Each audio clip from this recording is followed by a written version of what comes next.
Hey there, my lovelies. It's so good to be here with you. Hey there, my lovelies. It's so good to be here with you on Instagram, and it's so good to be here with you on Facebook. I missed you last week. I'm Donna Hoffman. They call me the Interior Design Advocate, and that is because I advocate on behalf of design lovers everywhere to help put an end to the disappointing result, the ugly room, the room that's driving you a little batty. And in our own special way, our own unique way, we believe that part of our mission here in bonding with our design sisters across the country and beyond, part of our mission is to help you put more beauty-driven peace and beauty-driven joy in your home, in the nest that holds your body, mind, spirit, that holds you in your life, to help you live your best life. And coming out here every Tuesday, 4 p.m. Eastern, is something I've been doing at the insistence initially of my team. I was too shy to come out and do it, and they said, no, you've got to do it. So I'd already been coaching through my online courses and love doing that, working with my online students in private Facebook groups, love doing that too. And I run a luxury interior design company located in the Philadelphia region of the United States. So it's a lot to do, but I just feel such joy in being able to be with you in this way. So we took a pause last week. If you'd like to know more about why we paused and how we reopened, feel free to head to our Instagram feed at decorating.genius, and you can read the most recent post and peer a little bit deeper into my heart as I hope to serve yours.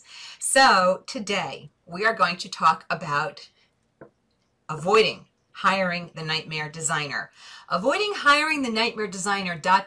Is that a trick question? And yeah, it is, because there are some amazing subcontractors out there, and the problem could be you. So we got to make sure that we have you well aligned so that we know you're hiring the right subcontractor for you, and you're part of that process. Now let's just set the record straight. Somewhere in your town, if you've heard me talk about this before, you've heard this analogy, but it bears repeating. Somewhere in your town is the absolute worst dentist, and somewhere in your town is the absolute worst, I don't know, gynecologist. You just have to hope you never meet that person when you're in their exam room, right? Somewhere is the worst, I don't know, accountant and the worst plumber.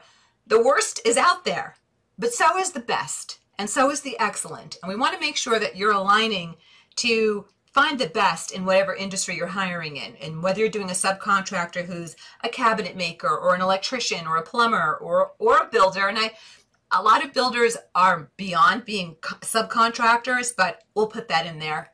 If you're doing a small reno in a bath or something, the best roofer, whatever, you want to make sure you're hiring the best subcontractors around your home, because for most people, your home is one of the biggest investments that you've ever made.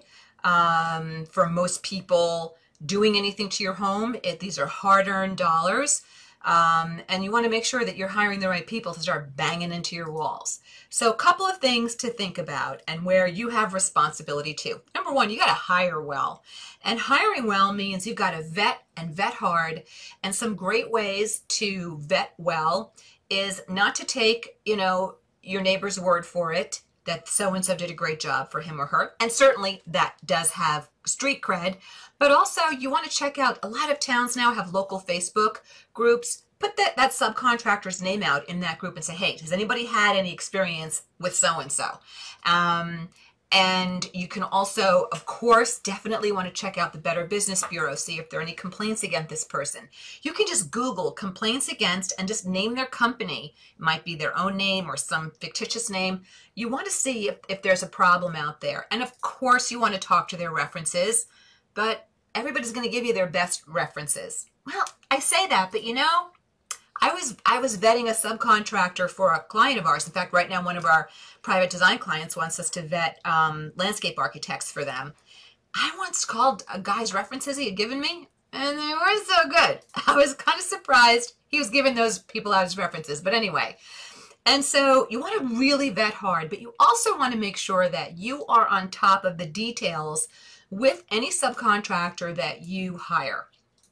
Where do subs get into trouble? Two places. Well, obviously ethics that's the third place. We're going to assume that you have found somebody who's honest and ethical, and you're going to find that person by doing all of this checking that I'm talking about.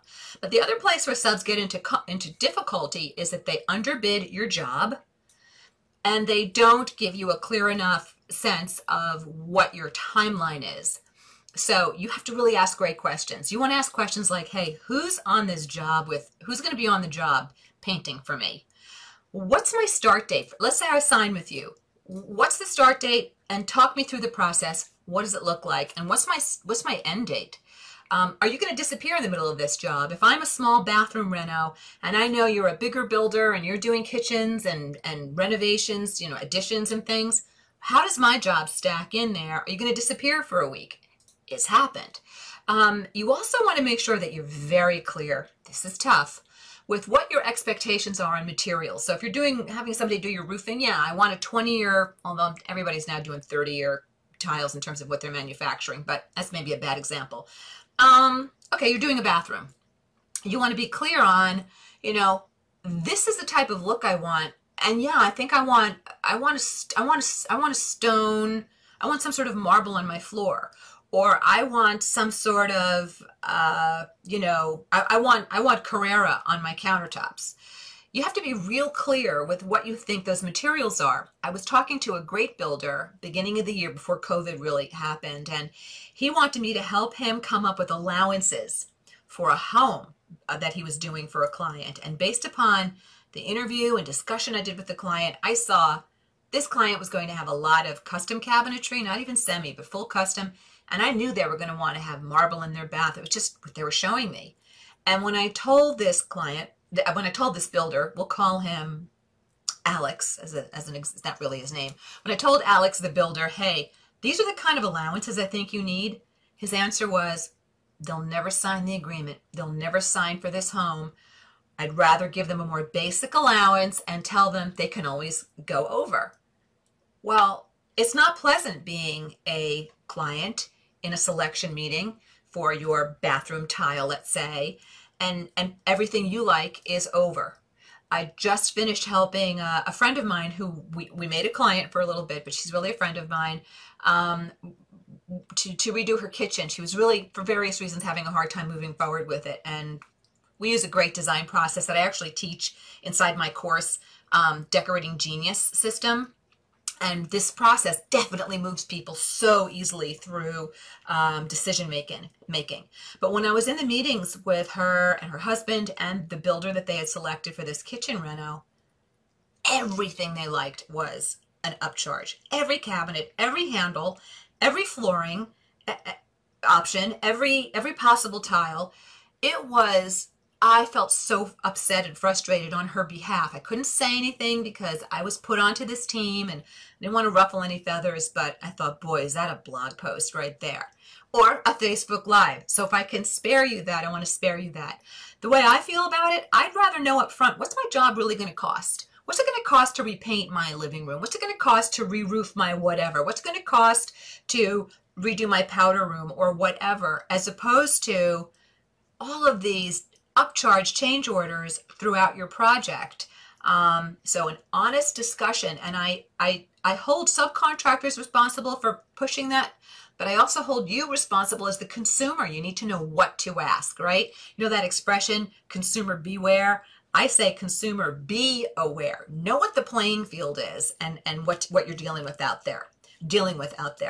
And also, if you are thinking of working with the designer along with your subs, you better make sure that that subcontractor likes working with designers. Some don't. I went to a meeting yesterday to help place the light fixtures in a kitchen, and I had never met this electrician before. Again, it's a client assembled team. Those are never my favorite teams to work on. I really like it when a builder calls us in or we call a sub or a builder in, because I know there's a good simpatico. We work well together. But a lot of subcontractors think that designers' pure function is to make their life harder or to usurp their authority or, I don't know, make them look bad. Not so. A good designer is going to want to make an entire team look good, because when the team feels good and functions well, the client wins, right? So I just went out of my way to try to soften up this electrician and butter him up because I knew the game. I'm the designer walking in. He's like, who the hell is this chick? And he announced to me that he always hangs lighting at 36 inches above countertop. And I said, that's great. I said, and I often do too. I said, but sometimes for certain fixtures, I go as low as 32, 33, 34, 35. Depends on the fixture, depends upon the kitchen, which is why I'm here now just to eyeball it with you. And he was, kind of positional, but I'm trying to butter him up, even though I'm wearing a COVID-19 mask. And, if all you've got is like this part, plus I'm wearing glasses, I feel like it, like I'm all burrowed in. Nobody can see me. But anyway, so I'm trying to relationship build with this guy. Not really working. I thought, oh, forget it. I just have to get this light fixture in right. And there were 3 of these beautiful big fixtures we were putting into the kitchen. Or not big, good size, correct, appropriately proportioned. And my clients were there, and I had the electrician hold it, and I had my tape measure out. I said, great. I eyeballed it. I said, that looks right to me. Let's see where you are. I said, oh, you're at 32. And my clients looked at it and they said, we like that too. I said, if you go higher than this, it's gonna look strange. So, I tell you this story just to let you know that subcontractors are expert in their field, but they're not necessarily designers, and they don't all like working with designers. So if you think you want to work with one and a designer, you got to say, hey, I want to work with so-and-so. Do you know them? Yes or no? And how would you feel? How do you feel about working with a designer? So, and a good designer is going to want to team build with your subcontractor, will never want to buck pass or make that subcontractor feel anything other than the expert that he is and should be, or she is and should be, okay? But I would just get that kind of cleared up right off the bat. And when I say that and I'm going to take your questions about subcontractors in a moment if you have them, but last thing I want to tell you is that subcontractors are experts in what they do. They're not necessarily designers. So for example, let's say you say, I really wanted this year, one of my goals was to put more crown molding in my bedroom. I'm going to do a nice big beefy crown molding. And you're the guy who sells crown molding. He loves molding and millwork. And he's going to want to say, he might say, hey, how about a chair rail? And why don't we do this kind of crown molding? And why don't we do something up on your ceiling? And he's not a designer, he's a craftsman, and hopefully an excellent craftsman because you found the very best. But I think you need to be really solid in your design skill set so that your subcontractor doesn't design in the wrong direction for you, because I've seen that happen so many times. I saw a cabinet maker totally muck up a job because he decided that the cabinetry should have a particular direction that had nothing to do with what the person doing the living in that space wanted. I saw a beautiful master carpenter do some weird flourishes because he thought it was a great idea, and he suggested it to a homeowner for some millwork surrounds and some doorways, and it looked so strange in the context of the room they were in.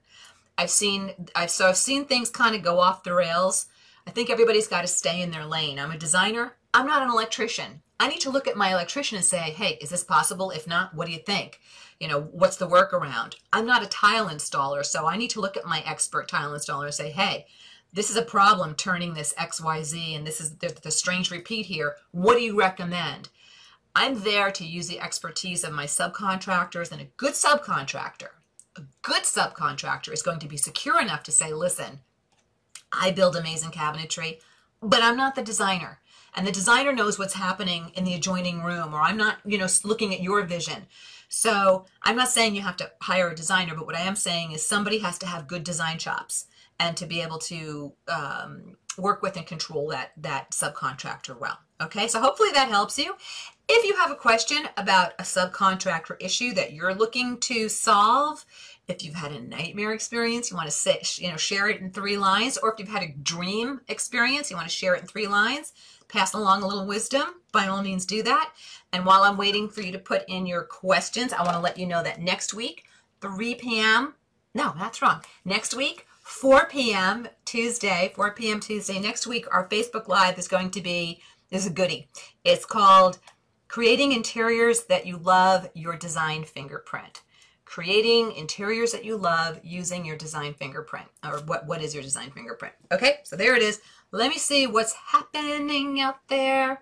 And if we have questions, great. And if not, we can just put a pin in it a little early. So Missy's saying hi. Hello, my Missy. And Joan is saying hi. And Insta, if you've got questions, I'm seeing a lot of waves. So hugs and kisses to you on Insta. And if you've got a question, Katie, just type it in and Katie will get it to me. I'm going to read Facebook. All right. So Margaret is giving me I don't know, some sort of emoji. I'm assuming it's a hi. Joan is saying hello to everybody. Hi, Joan, from me and everybody. Jamie's saying hello to our whole team and to me. Hello from Ruth. Hi, Ruth. Debbie in Alabama. Debbie, I've never been to Alabama. Would love to see your beautiful state. Jan is saying, hi, lovely Donna. Missed you last week. I missed you too, Jan. It's good to be back with you. Sandra saying hi. Hi, Sandra. Rita is saying hi. It's good to see everyone. Gosh, you guys missed everybody. You missed each other. Jen McCann is here. Yay. Hello, Jen. Okay, Margaret's saying her video froze. Anyone else having that issue? I don't know. I hope not. So Joan is saying, if you take a friend's recommendation, be sure you have the same expectation as your friend did. Such good advice. Joan, design diva. I love it. She's good, wise head there. Peggy is saying, hi, lively Donna and all the other lovely ladies. Hello, Peggy. It's good to see you. Catherine is saying, is there an app to see how furniture fits in my room? You do, Katie. What do a lot of our design divas like? They like Icovia. That's 2D. But that's 2D. That's 2D. We know that there are apps, we just don't know their names. So, because the programs we use are professional for the design trade. So, if somebody has something for Catherine, by all means, an app that shows how furniture fits in a room, let us know, and we'll put it out there for sweet Catherine. Joan is saying, absolutely want to know the cost up front about anything she does with a sub. I don't want to run out of funds, and half the job will be what I want, and the last half will be substandard because I ran out of funds. Exactly right, Joan. Getting hellos from Anna. I'm getting highs from Connie. I'm getting like hands and happy hands from Alicia. What are those, jazz hands? What does that even mean? I don't even know what that means. Hello from Spartanburg, South Carolina. I'm getting a lot of hellos. Hellos from Pittsburgh. Love Pittsburgh. Went to school out there. Okay, so Connie is asking a question that's off topic. Since we don't have any questions on topic, I'll take it. And then I'm going to scooch out of here and get back to work. Connie is saying, what sofa chair brands do you highly recommend? I don't know, Connie. How much budget are you planning to put into these sofas and chairs? I teach a great course called Decorating Genius. And in that, there's a whole module on furniture, buying the right furniture for your price point and expectation. You got to think about the furniture world as a big staircase. The bottom rung is entry level, lowest cost, therefore lowest quality. Middle of the staircase, those rungs are mid-tier quality, mid-tier price.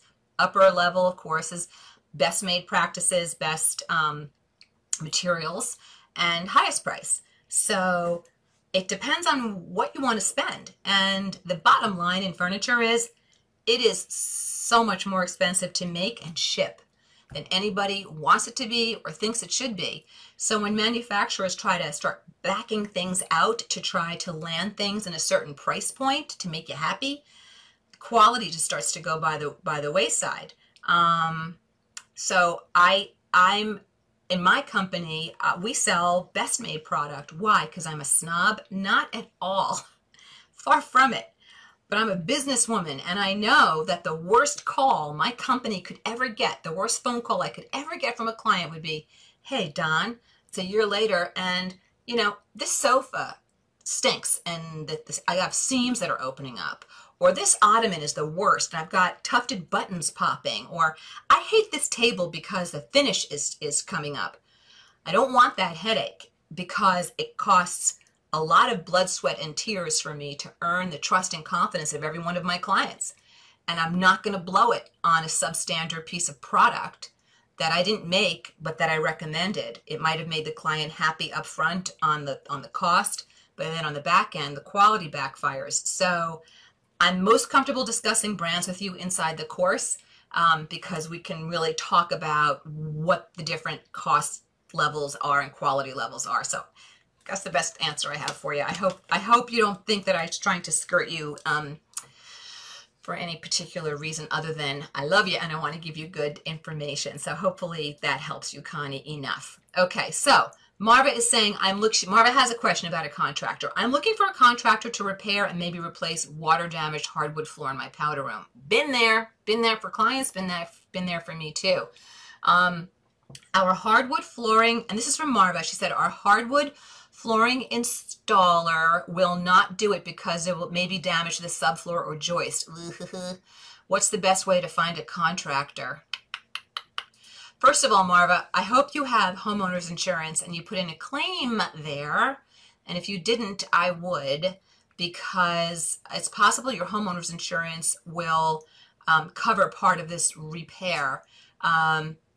If there was deeper damage, you're just going to need to go to a builder who can start ripping things out beyond what a flooring guy could do. So I would probably bring in a builder. Hopefully somebody who you have a relationship with already, or a good friend of yours does, and because you're going to let him know, look, this is not a big job, but I'm really up a tree right now. So I would start there. You might even want to work with an insurance claims adjuster to have him or her look at the job to see what they think. And I'd get some second opinions also. I've had water damage in my own kitchen, and we did not have problems.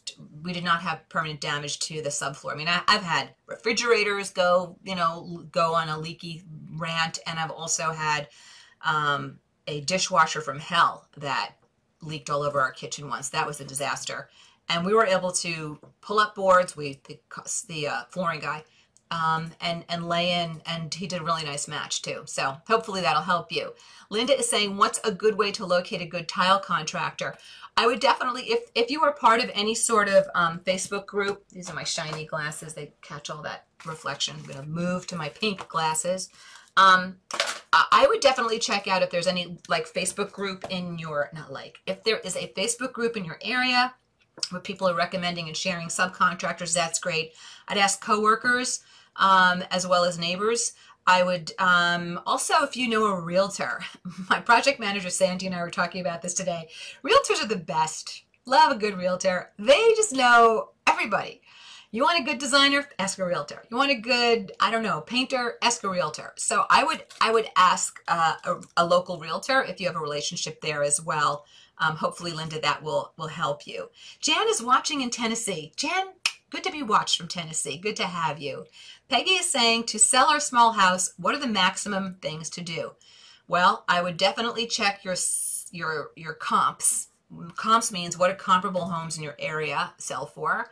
See what they're going for, and get a realtor in to look at where your home might price out in as-is condition. And then you can decide from there, what does it make sense to do? I mean, certainly it's amazing what fresh coats of paint do. You either pay now or you pay later, because let's say you need a new roof, but you don't want to put the dollars into it. You're just going to end up taking that out of your purchase price. So it's kind of an if this, then that. But here's the thing, Peggy. Some people say, well, if I have to redo my kitchen to be able to move this sale, I may as well do it 3 years before I plan to sell, so I at least get to enjoy this new kitchen. So so there you go. But you want to make sure you're not over improving. And I think a realtor, again, just like a subcontractor, go to the experts in your area. I'd go to a realtor and say, what do you think? How do I compare with the comps? And what do you think would be the wise things to do to get this to move? Hopefully that helps you. But I wouldn't do anything decorative. I wouldn't do, new draperies, none of that stuff. You got to find out what do you need to do to the bones, to the home, to the house, to turn it back into a product. Sherry is going to share a nightmare story. Okay, here we go. Everybody listen up. Sherry said, here's the nightmare. Uh-oh. Lowe's legally charges 100% materials and labor up front. They walked off the job without completing the job, window and doors. They never completed the install. What is my recourse? They subcontract all labor. Yes, that is very true. Lowe's is, all of these big box stores, they're going to subcontract to local workrooms. There are some big, I don't want to name names, but there's a really well-known fabric retailer on the Northeast. They outsource all of their work to local window treatment workrooms. I mean, they're not making stuff, they're outsourcing it. So if you want to go to a specialist like a window treatment group, go to that group. If you want to have something, I think Lowe's, Home Depot, they're great. Buy a lawnmower there, buy a barbecue there, but I think you should go to a specialist when you want to have specialty things done. So what's your recourse? Gosh, you know, if it was a builder, you'd be talking to a lawyer. I don't know what you can do with one of the big box. I think you have to just rattle the cage a lot, Sherry. I think you got to keep climbing higher and higher in their ranks, and threaten to post about it. And I don't know. I think you need to just let them know that this is unacceptable. Document everything. Document who you talk to. And I am so sorry that you had this happen. So sorry you had this happen. And certainly now with COVID, people are working, partial staff. So trying to get these things resolved could take a little longer. But keep fighting the fight, Sherry, and let us know how you do with it. I am super duper sorry. But thank you for sharing that story. So lesson might be learned, to other people listening. Shannon's saying, what do you do about a sliding glass door that lets in almost too much light during the day? Light blocking curtains? Yeah, why not? Woven wood shades flanked by drapery. Sliding glass doors don't want to have shades go up and down on them, right? So you can have something that traverses. You can do that, or you can try doing some tinting, okay? So hopefully that'll help you. Oh, we're getting questions from Insta. Thoughts about inset walls? I think they have potential, but I'm not sure. Would a fancy paper work? So Coral is asking this. So here, or Coral Crave, I'm sorry, that may not be your first name. This is a really interesting question. When you say inset walls, do you mean a niche, like where something dips into, where the wall cuts in? Because I have a delicious client I'm going to be presenting to her in a couple of weeks, and on her Pinterest board, she shows a niche in her bedroom, in a bedroom wish list. And I looked at her what's it called, blueprint, and I said, no way will this work. It's going to create such a weird off-centering on the windows. So these ideas in your head and maybe on paper don't always work in the real world. So I would want to see what you're thinking about when you say an inset wall. Now, if instead, because of the rest of your question is, would a fancy wallpaper work? Are you talking about an accent wall, Coral Crave? I'm thinking that's maybe what you're talking about. I think accent walls are fabulous, done right. I think they're fun and exciting. Same thing with an accent ceiling. Just have to do it in the right way and for the right reasons, and then you are good to go. Katie is telling me, last two questions. I just want to let you know, first and foremost, if you missed any portion of this, you can always find us, you can always find us on YouTube. You can find this whole thing, replay it on YouTube, the Interior Design Advocate, okay? So you can always find us there. And if you're not following us on Instagram, girls, you're missing the party. That would be at the Interior Design No, I am just, oh dear me. Oh, here we go. Hello.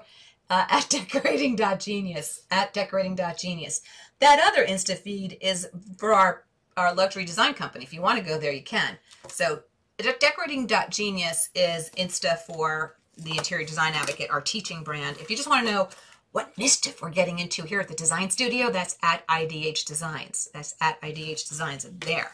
So last two questions. Okay, so Marv is telling Sherry to talk to the Lowe's manager and show them pictures. Once they see that you're not going to let it go, they can contact the subs and make them finish. Otherwise, they can offer you a partial refund and fire the subs. Okay, I like it. There you go.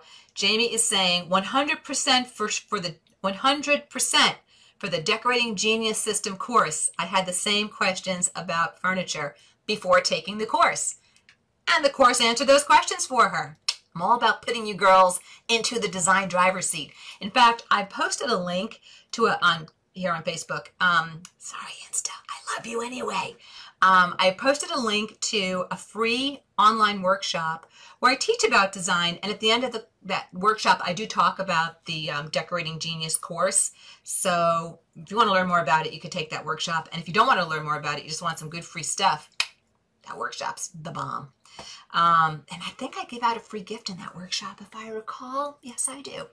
So Gloria is saying also go to the manager if you've got a problem with anything that anybody's done in your home, basically. I'm paraphrasing for Gloria, but there it is. All right, dolls, listen, I think that's it, right? Last question, there it was. All right, next week we are talking about creating gorgeous interiors, interiors you love and that fit you like a glove.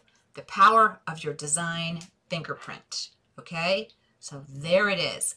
All right, dolls, I missed you last week. I'm so happy to see you again. I love being here for you. I love teaching you. I love inspiring you. I love taking you under my wing. And there it is. All right, I'll see you next week at 4 p.m. Eastern. Bye, guys. Hi, this is Donna. Thanks so much for watching. And if you like this video, please hit the like button and comment below so I know what you think. And don't forget to subscribe to the Interior Design Advocates channel so you don't miss any of our great content.